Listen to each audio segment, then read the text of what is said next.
IVM.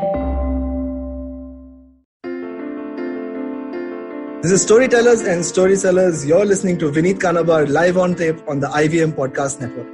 Now, usually on this show, you have people from various aspects of the entertainment business. There's writers, directors, there's people who are making music.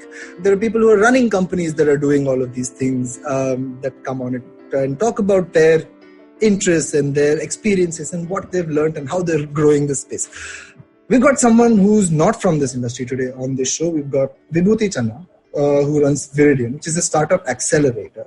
I thought it's a good time for us to step back from entertainment. You know, it's generally doom and gloom all over while people are trying to figure out how to deal with, quote unquote, the new normal. And I thought there wouldn't be a better time than this to bring in someone like Vibhuti to talk about his experience helping small companies grow and bigger companies grow bigger. Vibhuti, great to have you on Storytellers and Storysellers. Thank you for making the time. How are you doing? Hi, Vineet. Thank you so much, firstly, for having me on the show. I'm doing good. Thanks very much. Hope all is good at your end too. As good as things can be in this time, you know. Being at home is a difficult skill to master, I would say. Yes, I've been sitting in this corner now for nearly April, May, June, 4 months. Yeah. My gosh, I've lost track of time here, and reminds me of the time as a child you were put in a corner and said you stay there, don't stir out. Yeah. It's taken some getting used to, but I think we've mastered it. You're in Delhi. How are things there? Are you taking all the precautions necessary? I hope you are, because I think we're going to be stuck in this time for a while. How are you kind of dealing with that on how your work has been like and how the various companies you're working with? How's that going for you? It's been a bit of a journey, quite honestly. I don't think, frankly, that Friday evening in the month of March, we realized we're not going to go back to work. Somewhere we did expect this to come. So at work, we had kind of decided that we would do a bit of a dry run on if we were to work on X number of days through the week from home, then how would technology back us up?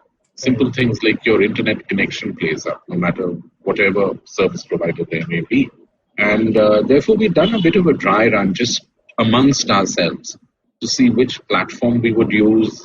How do we just go about using the platform? Because we do webinars, we do all of those things, but to have an office running on an 8-hour basis, how's it going to work? Was something which none of us had ever done before.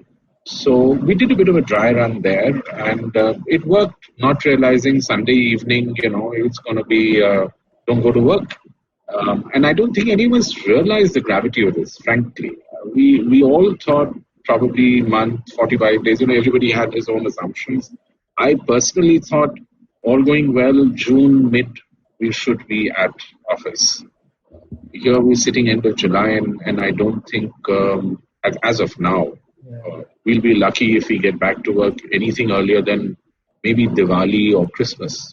So we don't know. That's as far as the work piece is concerned. On another level, I think it was also important for us to regularize our life. The first 2-3 days, I was kind of just lounging around the house and taking calls or whatever on my machine or on the phone, because that's what you typically do on a weekend. You don't structure a place for yourself. Come, I think, Wednesday, Thursday, I realized this is not going to work. And so I created a little corner for myself and then got into a regimen that, look, if 9 o'clock I'm at work in the office, well, that's how it's going to be here. You had a bit of luxury in the morning that you saved on travel. So that was a bit of a breather you had. But that apart, then I think because the house has to run independent of you, you can't be getting in their way. And they also need to know that, look, they can't come in your way. That's a difficult balance to strike as well, right? Especially for people. I mean, I'm sure you have kids at home as well who have time and place to be and stuff like that. It's a whole new paradigm. Yes, it is. We've got kids who I think want their own space. So they were pretty happy because I think they were a bit shattered that their vacation plans were all messed up because dad was going to be around at home. Right. He's the last person they want to have at home. But I think in a very trivial manner, my wife set the tone for me the first or the second day. She says, look, I'm not so-and-so, the name of our office boy. who at the snap of a thing you'll have tea available or coffee available. I mean, just tell me the time you need tea, coffee, and that's it. Don't get into my head. So you mark your schedule with me, and I will get back to you. Yes, kind of a thing. So, but it was good. I think it forced the regimen. And what it also did amongst us as a team, you're so used to walking across to people and having a little conversation, and there's that whole human interaction bit which happens. That clearly doesn't happen now. You can't just arbitrarily get up and say, look, what's happening on this, or can we have a chat around something else? And I realized that whenever we needed to speak among ourselves, also we had to structure time and calls very officially and very structurally. You just couldn't pick up the phone and call anybody because they were busy with somebody else on the phone, and clearly you can't interrupt them because they're doing what they need to do. So it was both at home and in office. I think there was a bit of unlearning and learning, which had to be done very quickly. And I must admit that by the end of the first week, we'd gotten to a pretty good rhythm. And I've been saying this to whoever asked me, that it was very embarrassing, Vineet, because we were churning out productivity significantly better than what we did when we were at work. Absolutely. Because there's no coffee conversations, there's no stroll around the office. People are on time for meetings. Nobody's Yes. 3 o'clock meeting in 3:04 and 3:03. Everyone's in. Unprecedented. Yes, absolutely. 8:45 meetings, and you would have people running in, and the usual excuses, traffic and flat tire, and something happened. Look, we all know. But even on that, we did a bit of a rejigging, because I think what it did is we have, as humans, each of us operate very differently. Some of us are early morning people, some of us are late night people, and we've got a mix of both, which tends to be a bit of a challenge in a traditional environment where you need to follow a certain regimen, because otherwise organizations can't run in a very loose format. Here what happened is we had a happy compromise. We said, look, we're not going to have early morning calls. Let's do it at about 10:30.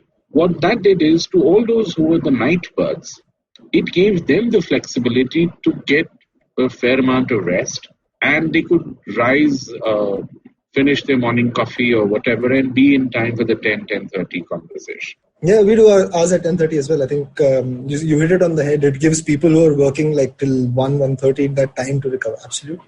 So it was a bit of an adjusting, but I think it's worked well. In fact, about a month or two down the conversation, I was having conversations with people among ourselves in the organization, and I, at one stage, strongly suggested that, I think maybe we should just move to a digital format.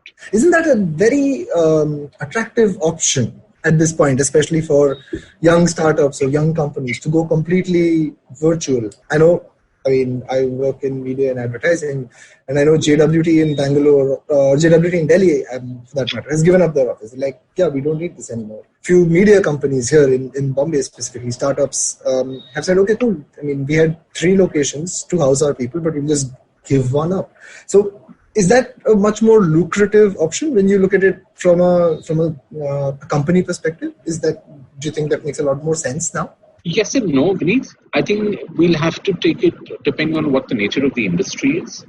Perhaps people like yourselves and us, and I'm putting this very simplistically, because the nature of our business is a bit consultative in nature, we can easily move to a digital format without much impediment in the way we deliver services.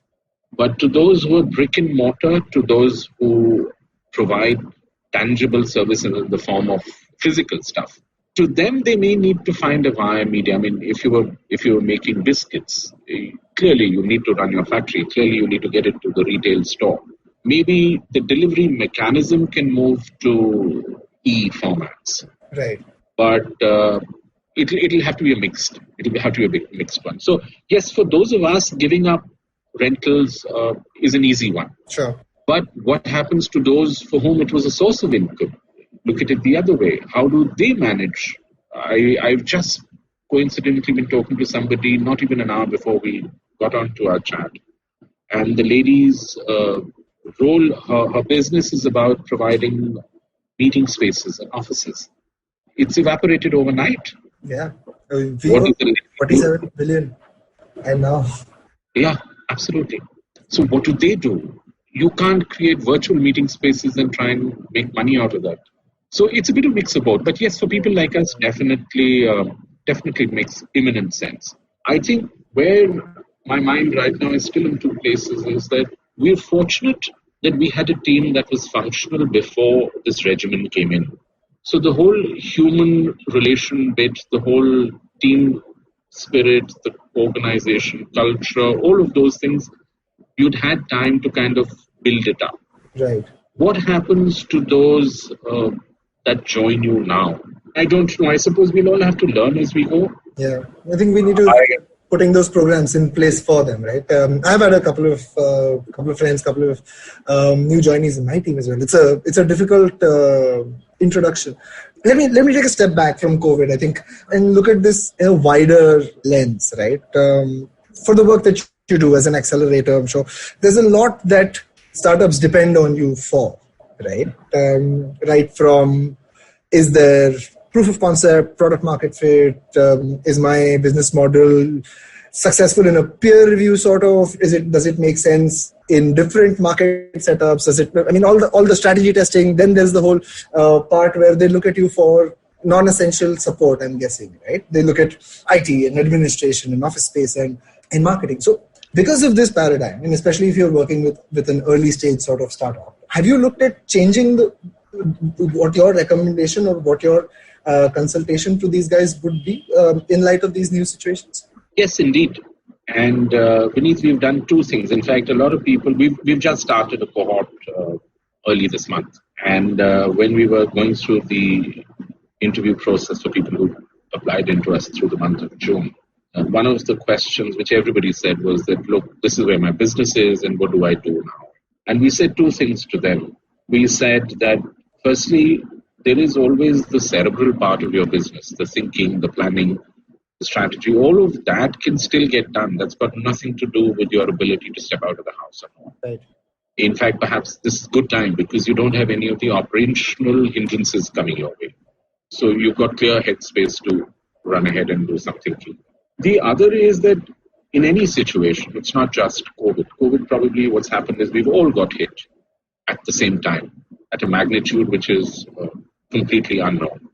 But you always get hit with something unprecedented in life, whether it be at a personal level or at your professional level. And perhaps the biggest problem lies, or the biggest challenge, shall I say, lies in accepting that situation. We try and fight it, we try and change it to the status quo because we believe that's what needs to be done. And I think the moment you accept the situation internally, the mind automatically starts thinking of solutions. And some of them could be very simple. It's a bit like how we were talking about ourselves, that we've moved to a completely digital form of working seamlessly because I suppose somewhere we anticipated it and said, look, if it happens, what should we do? But if we had said, no, this will only be for a couple of weeks and let's see how it goes for the 2 weeks and then we will see, we would have lost 2 weeks. Right. And a lot of people have done that. It's not that it's only us. A lot of people have done that. And I think for the startups also, we said the same thing to them. We said, look, this is not going to go away for 6 months at least. Let's get real about things. So what can we do for the 6 months? Equally, once we come back, God willing, we come back to as close as possible to what the world was. What will you do then? So it's a bit of a plan A and a plan B. Right. And I think that's the way to handle it. Let me ask you this, though, hot on the heels of that question, right? Especially at the stage that you enter a startup's life or a startup founder's life, right? There is a chemistry test, I'm sure, that you try for. Has that been significantly harder to do, or have you found a workaround for something like this? You mentioned a new batch of startup applicants who came through in June. Has that been a hindrance, or are you like, no, the fidelity coming through from a camera is as good, or is there a workaround there? Interesting you asked that, Vineet, because I'm a great believer of face-to-face human interaction. I think the word chemistry it's that unsaid thing in the room. Right. Whether it's the way you walk in, whether it's your gestures, whatever, either things work or they don't at times. They can go awfully wrong at times. And yes, in the nature of service and support that we provide to people, it is critical.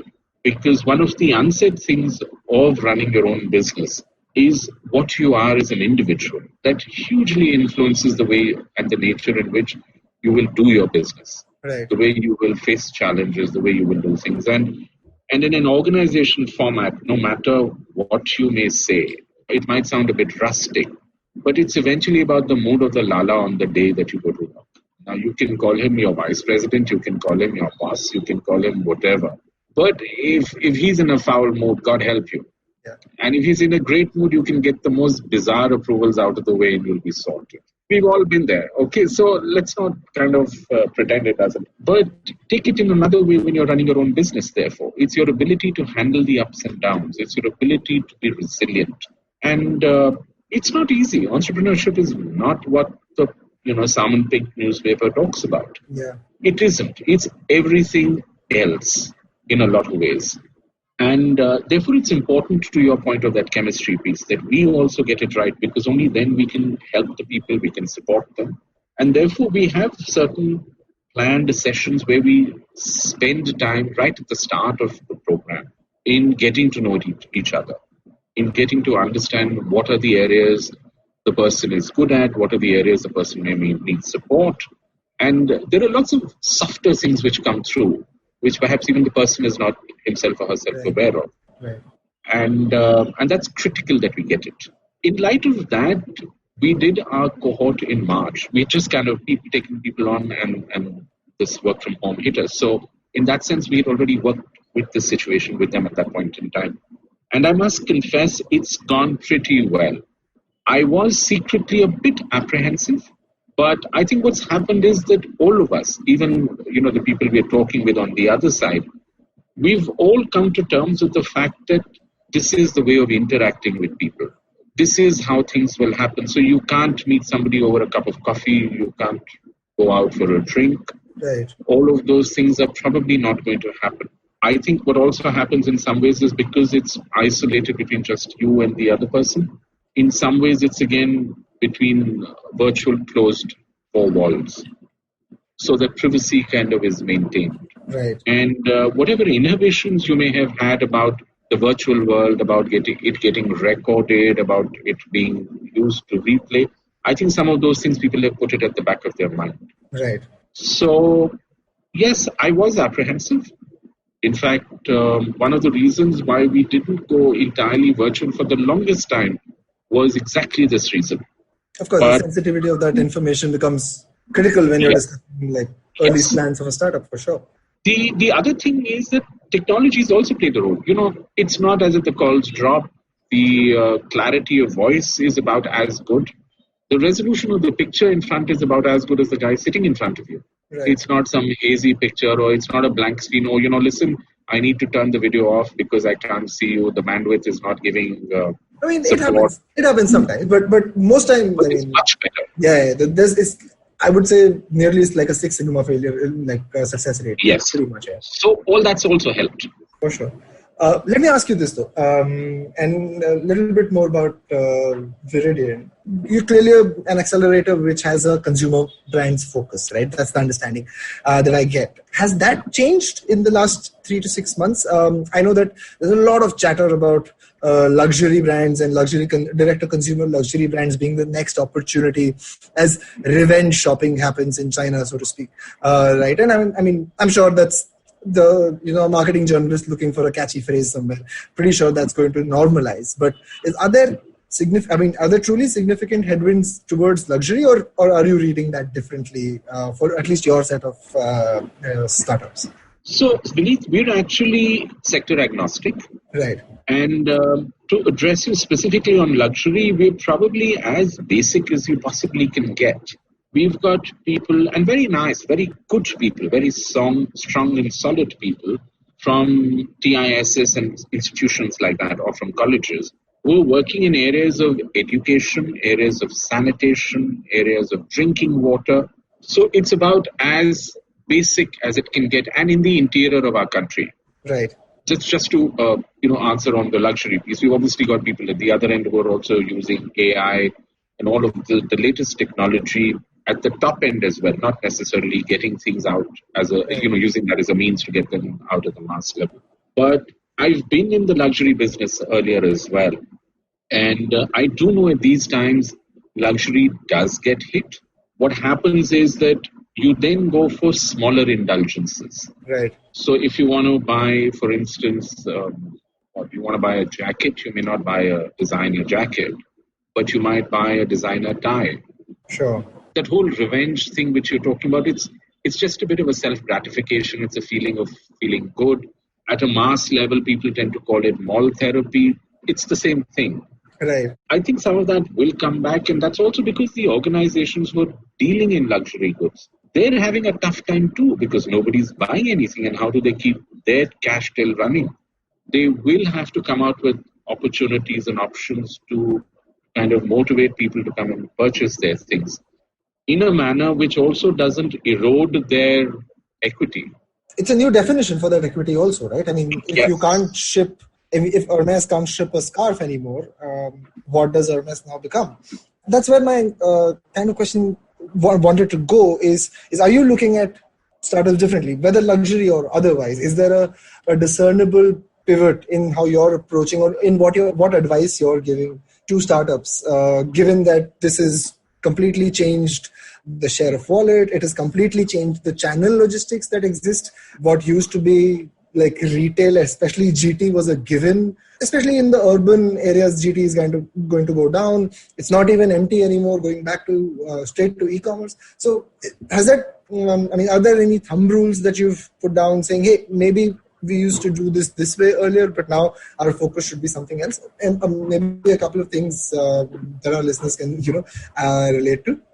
Vineet, probably what we need to be doing and what we are doing with them is reinforcing some of the things more now as they're more relevant. And one of the critical things we talked to them is about resilience. And I think we briefly touched upon it earlier just now as well.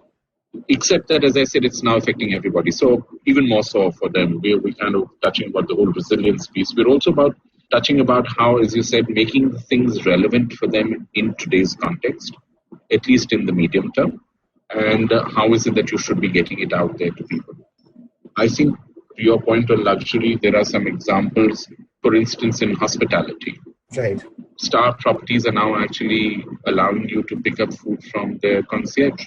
Those are clear shifts. I mean, you would have never thought of being able to order food over the phone at Taj and say, look, can I pick up whatever, Or in fact, in some cases, they're delivering it home as well. Yeah. Unheard of. Some properties in cities used to have these weekend packages because they used to go empty on weekends and because they were largely for the business traveler. So as a family, you could go and get in on a Friday, get out on a Sunday night or something, and the hotel got filled up. I think all of that is becoming even more relevant for them. So examples, they're clearly thinking what they've not been doing earlier. Yeah, I think I read somewhere about places where luxury hotels are opening back up. They're offering glamping because they know that people may not want to be in closed spaces. So, I mean, I would totally love to go glamping at the Fairmont in Jaipur. I would love it. I would go tomorrow, at least to get started. But let me switch over from this into something that's it's very personal to me, right? I love teams that work very well together. I love teams that are, there for each other. They're teams that kind of have complementary skill sets and grow organically, right? Now, in this time when often fundamental skill sets are changing, right? I mean, how is a project manager to ensure everything is getting delivered on time if the team is just not available? Someone's got kids to feed and I've got dishes to do, and there are 100 other things, right? So how are you looking at advising startups and founders about building teams and team culture, right? I think the startup dream has always been that this is an organization that cares for me more than this sort of faceless MNC. I mean, although Google and Facebook will kind of fall into both sort of categories in that way, and a lot of sort of Silicon Valley startups do. But back home and brass tacks, it's hard to build culture and it's hard to build team bonding. I don't just mean it in that bad word, that HR sort of way, but in how this contributes to productivity and how it contributes to new ideas generation. How are you helping founders do that in the new normal? It's a difficult one, Vineet. As I said, that even for us, the reason I think it's working is because we know we spent a bit of time physically in an office together, and there are things you do which help build a team.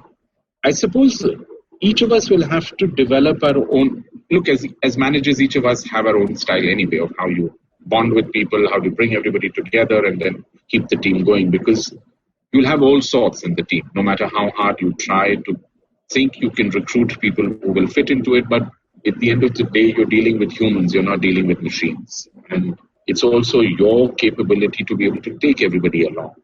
So obviously the whole physicality of it, the whole tangible bit of it is not going to be there. I suppose you'll have to rely on technology, depending again on the nature of business you are where you can do this, where you probably spend a bit of time with each individual, as you would do anyway in a physical office environment as well. Right.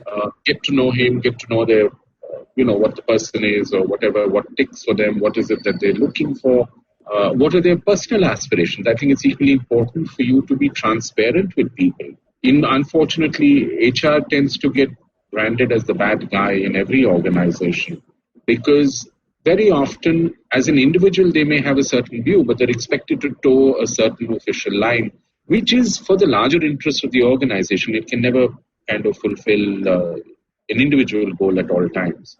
But I think where the challenge comes everywhere is when you're not transparent with people. You need to be upfront and tell people that, look, this is not going to happen. So if you're expecting to get a promotion every year, if you propose to get something, well, I'm sorry, you know what, we're not in the right place. We're happy to help you find another opportunity or whatever, as the case may be, to find you another role that might fulfill your ambition, because if you want to retain somebody and somebody's really good, then somewhere even the organization needs to make that effort to support the person. Right. And I think somebody gave me a very interesting analogy the other day because of the environment that's outside right now, where a lot of people, unfortunately, are being asked to look for other opportunities. And they said, look, what would you do in a family where if a certain member is, so to speak, truant or is a bit errant, do you ask him or her to step out of the house? That's a good way of looking at it. You don't. There are ways of helping the person do the things what you believe is the right thing. Equally for the family also to be accepting that, look, this individual has aspirations in this area, and just because you don't think that's what the person should be doing doesn't mean that what he or she is doing is the wrong thing. Right. Times change. You need to be a bit accepting of things as well, within, of course, certain acceptable parameters. So it's a bit like that. And I think you said it right at the beginning that everybody's sort of trying to figure out their own way of dealing with it. I think what I got out of very nicely the way you put it is it has to be dealt with a little bit of empathy, and it has to also be some kind of a two-way street. Yes. The employee and the employer. And I think that makes a lot of sense. We're seeing some companies set up what will in time, I'm sure, be landmark ways of dealing with this, right? And I'm sure you saw the interview that Mr. Ratan Tata gave the other day about how employees can deal with it. And I mean, sure, it's easy for him to say at what's 130,000 market cap or something to be saying that. But I think there is a certain truth there in how that can be leveraged. Let me pivot this conversation over to what I think is what a lot of people would be waiting to hear about is funding. There are various reports coming out, some saying it's drying up. There are some reports saying, oh, but these companies have raised so much money, etc. Where is the general funding outlook going? And my follow-up to that is, how are you looking at your cohort of startups to sort of realize their funding ambitions as well? So yeah, I know, two-part question, but what's the general funding outlook looking like to you? It's definitely going to be conservative, Vineet. Look, the truth is that money is going to be tight for some time to come. Even to those who have the money, they're not going to put it out on the table as easily. Eventually, money has to beget more money. Right. And why would they put money in anything? You would invest money because you're looking to get a return on it. Absolutely. When the risks are higher, you would obviously be a little more cautious. And I think that's what it is. Equally, even from a startup's point of view, I think there was a correction that had come in. Right. Wherein they realized they can't just walk into anybody, put a piece of paper on the table and say, give me X $1 million. And that's another thing I really struggled, because I said, look, we're in rupees, we're in thousands and crores and lakhs. You're spending in that. What is this $1 million thing just because it's Silicon Valley? Let's get a bit real over here. Right. So a bit of that had shed. What now this thing has done is it's thrown everything out of kilter. Where everybody's going to be struggling with is with cash flows, Right. working capital. Fundamentally, it's going to boil down to working capital. And I think you clearly need to shave costs which you can straight away. And I think we spoke about rentals for one as a starting point. That's a clear off the table. Look at other ways of doing business smartly. We were talking about, being authentic with people. I think it's about having some, as part of that whole authenticity, it's also about having some hard conversations with people and saying that, look, this is really what the money is on the table. Much as I'd like to sustain the level of compensation or whatever your arrangement be with them, the business can ill afford it. So this is what we can do for you right now, because we understand we've all got houses to run, we've all got bills to pay, but let's just tide this over all together. God willing, tomorrow business will look up and you know what? Who's going to stop us from not restoring to where you were? It's going back to the same example. Yeah, I think what I'm hearing is that you need to be courageous and honest as a founder right now, not just to yourself or your team, but even to the people that you're working with, right? Out of a little bit of selfish interest, let me ask you this. While technology companies or consumer goods or consumer products companies still tend to have a slightly wider contribution fan, entertainment companies or media companies tend to have a lesser multiple going into how they're valued or how they raise, right? That said, the elasticity of the cost that these companies have, right? The talent cost for an entertainment company, for example, or production costs, etc., these have kind of shrunk, right? And they will see more flexibility. Do you think specifically for an entertainment media tech company, is this a better time to try and raise, or is it a worse time than before? Again, just trying to understand this from a media company perspective. I mean, the consideration that I would throw in is, okay, advertisers are spending less, while consumer monetization has gone up. Cost control is better. For example, I'll take an example of the biggest media tech startup in the world is Jio at this point, right? And I would say 60-70% of Jio's programming right now is just people at home sitting and talking, right? So you'll have Mukti Mohan do it one day, and then Ashish Chanchrani do it another day, and Shah Rukh Khan will come for the third day, right? But fundamentally, costs have gone down, right? So the entire value chain has its economics kind of up and down, right? Which makes it a very interesting time, either to make a big leap for a new idea or to sit back and say, okay, hold on, I'm going to see what happens for the next 2 years and see it. How do you see it playing out, specifically for entertainment and consumer media? I think people will be looking out for deals, and I'm just putting it very simplistically. Sure. Okay, it happens forever in times of crisis as well, and therefore, what people will be looking is it synergistic with their business? Right. Does it make sense? Just because it's a great deal doesn't mean you go ahead and buy it or acquire it or whatever the relationship you may choose to build with the organization. Right. But yes, that will happen. It always happens in times like these. I think people are going to do away with the fluff. Right. They're going to get down to brass tacks and they're saying, look, what does this do for me? Does it make sense for me? It's not a nice to have thing. Let's also do this, and let's also do that. No. Is this something that's going to add to my bottom line? Is this critical to me in my long-term journey? Is this something that is something good for the future? Clearly, I don't see any reason why that wouldn't happen. Right. Because the person on the other side of the table also needs the money. Now, I think what is important in all this is, again, coming back to the whole transparency bit, that don't squeeze the other guy so much just because he's down that he whinges. Right. And that's where people who are in the process of picking up businesses or talent or whatever, don't take undue advantage of that. It's not the right bedrock for a long-term relationship. Right. I think that puts it beautifully. My sort of last question about the accelerator aspect of Viridian is scale, right? I think a lot of examples of companies with interesting business models, companies that have very unique setups, trying to scale too fast and then failing, right? I think the couple of biggest examples that stand out in our recent Indian startup history being Tiny Owl and Housing. Are you looking at scaling differently as well in this recent time? I mean, obviously, the logistical challenges, the what's on offer, the costs of those challenges, unit economics, especially when it's a business that requires physical presence. So are scaling decisions becoming more and more cautious? Are you advising startups to go deeper rather than wider? How is that shifted? Again, it all depends on what your business is, Vineet. You can't, and I'm sorry, I'm tending to rely on this argument for most of your questions, is because some of them can easily scale.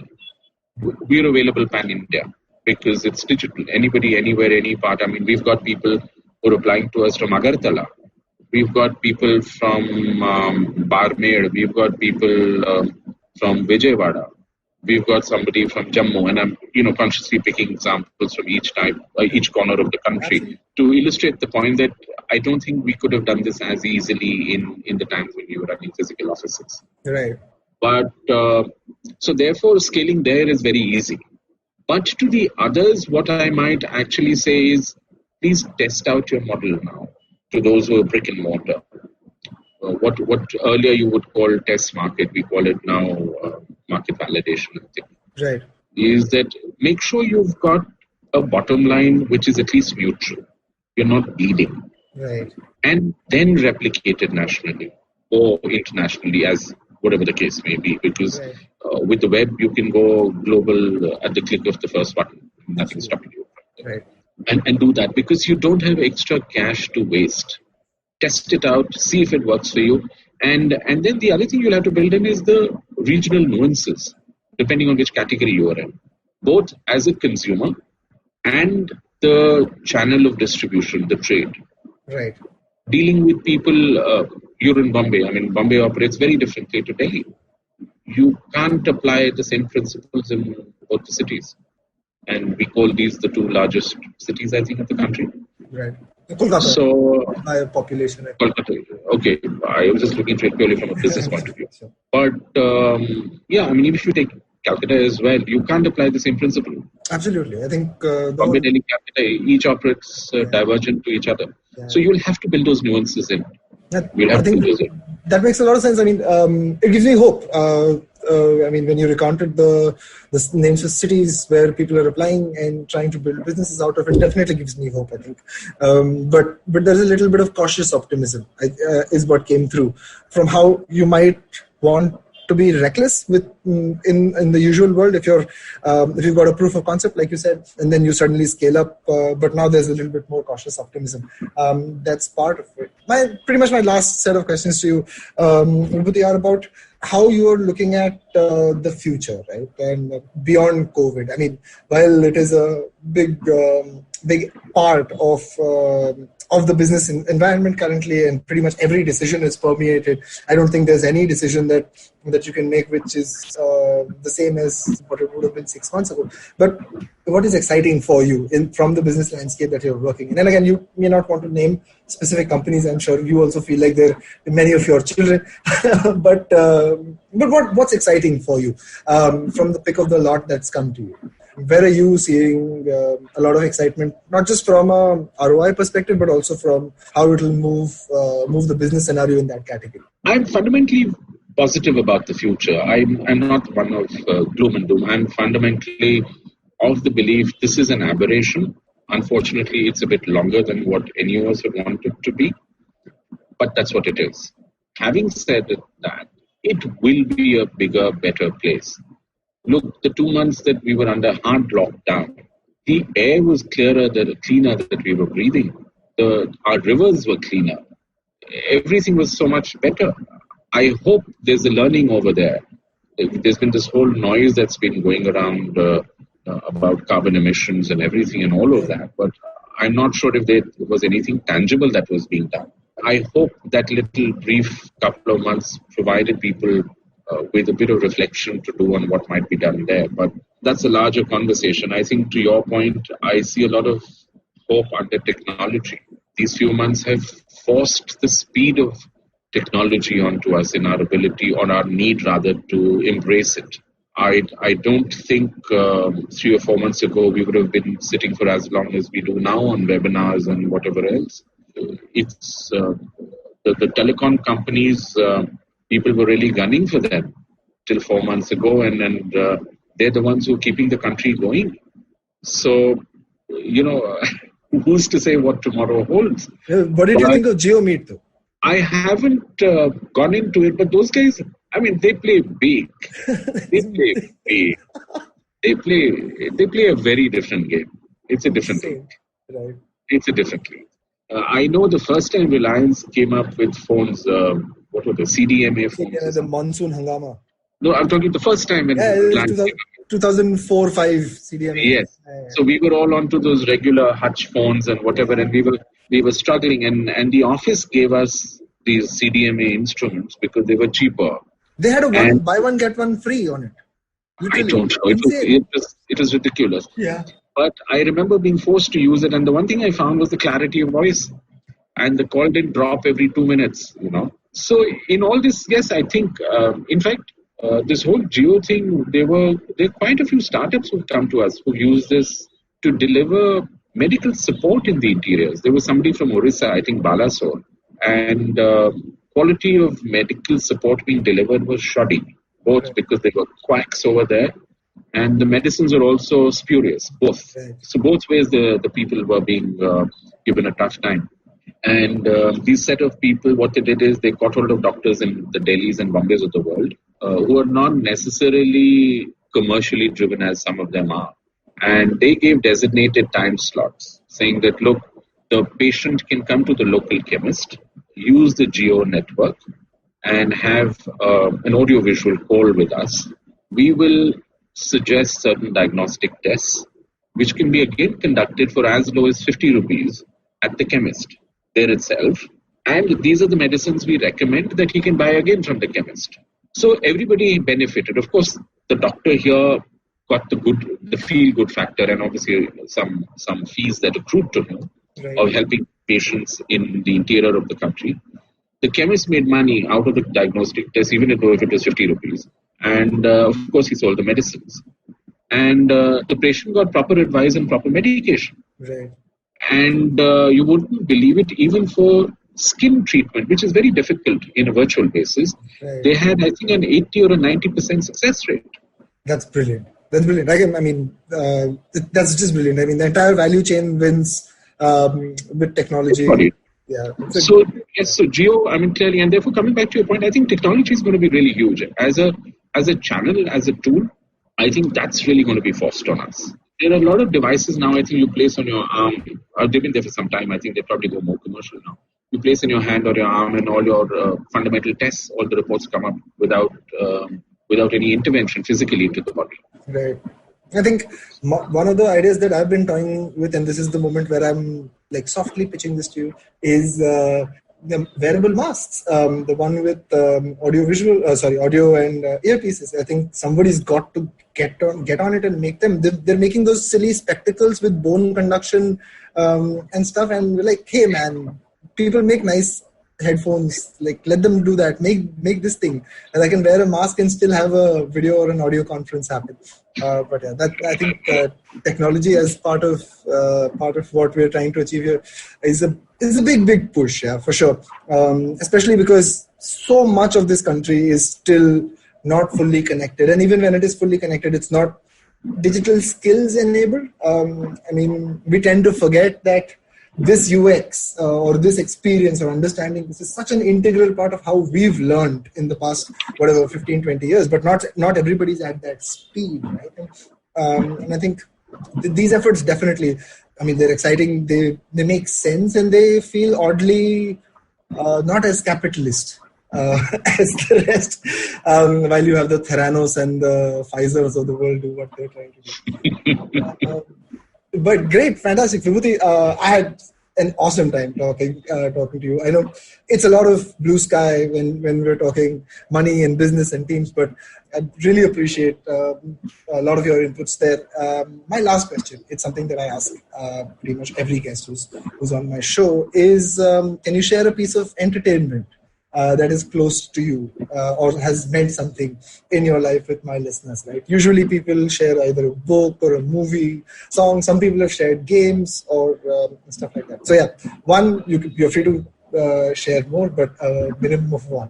Heavens, you've just pulled it out of the hat. Okay. I don't know how it's come to my mind. It's been years when this happened, but I think what really had an impact on me was the Calcutta Puppet Theatre. And I'm talking about way back in school. I mean, that was years ago. So you can imagine what the entertainment environment was as well. It used to be those 16 projectors where you could see the beam of light going through on the screen, with including the flies and the fireflies and everything, reflecting on the screen. Right. But you were used to a very basic, fundamental Kathputli kind of a form, the Rajasthan kind of form of entertainment. And here was a show which was like, at that point in time, absolutely different experience, because what they had done was they had masked the entire stage with typical black fabric and frames and whatever. So all you saw was just the puppets. You didn't see the people behind with the hands and whatever. And they used the complete available audio-visual razzmatazz which went with it. So there were lights, there were sound effects, there was all of that. And it was like, it blew your mind apart. I don't even remember what the story was. Right. I'm sure it was based on some of our traditional... I think they did a big show on Ramayana. There's stuff that they've done on Aladdin. Again, I'm a little bit aware of the puppet theatre because my mom's Bengali from Calcutta. So I've heard a fair bit about it. I've been told I've been to one of them when I was very young, but I obviously don't remember. But fantastic. I mean, I would never expect this kind of a recommendation. So beautiful. And thank you for sharing that with us, Vibhuti. With that, we're about the end of our chat. I had, like I said, wonderful time talking to you. Very clear theme to our chat and about how you're looking at the business environment here. Honest and courageous are the two words that I take back, and that the listeners should take back as well. If there are any young guys. Before I let you go, can you let us know when the next batch is happening with Viridian, and where should people go if they're looking to apply? Wonderful. So thank you as well, Vineet. It's been a pleasure speaking to you as well, to me, and it's always lovely to have candid conversations because they just flow very easily. To answer you specifically, the next cohort is end of October, right? Which means that applications for them would start about 45 days prior, so it's roughly September. Right. Having said that, people can always put in and submit their applications on our website. That's always an option. That's Viridian.ventures. No, it will be THE, the VAC, VAC. Okay. Viridian Accelerator Center. So that's how the VAC comes. So the VAC.co, CO. Got it.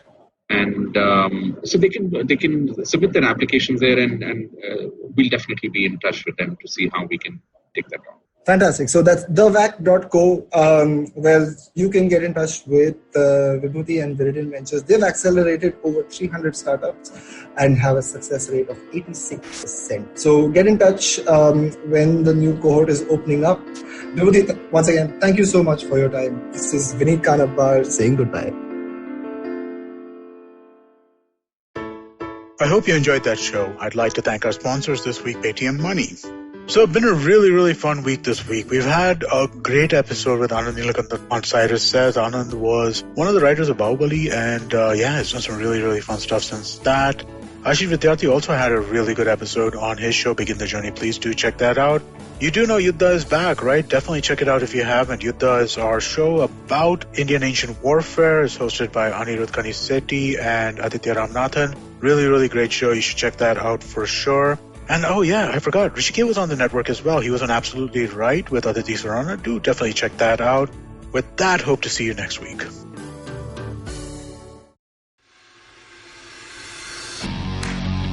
Are you looking for India's most awesome cricket podcast? Are you now tired of listening to the same old guys drone on about cricket everywhere?